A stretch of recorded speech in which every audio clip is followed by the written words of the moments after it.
Sveiki, draugai! Chebra, kaip jums toks variantas? Korumo, kėdė kuprinė, bombytė. Kuprinę galima taip netgi, kur čia tie parazitai. Hoplia, susiveršti, prisitraukti. Labai patogu transportuoti. Apačioje yra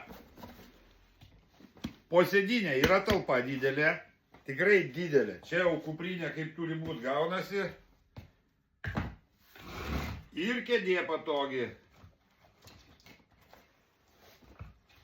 Paminkštinta. Apačioje talpa. Atsisega, atsidaro, pasidaro kaip lentynėlė. Čia susidėti daiktus, įsitraukti viską. Tikrai aфиgenas variantas. Žiauriai.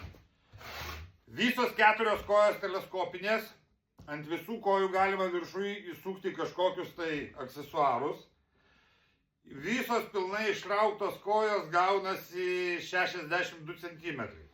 Tai pilnai pakanka patogiai sėdėti ir labai patogu transportuoti. Nėra sunki. Kaina šiuo metu 184 eurai, man rodos, ar 194, ten akcija vyksta, vienu žodžiu.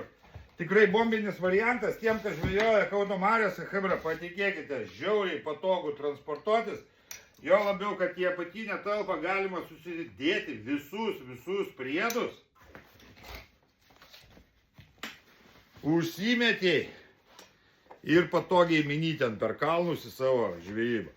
Į ranką tik tai dėkliuką, sėtuką su meškerytėm, sėtukas žuviai susidėti ir per kalnus pirminį Kauno marių karšių žvejybą.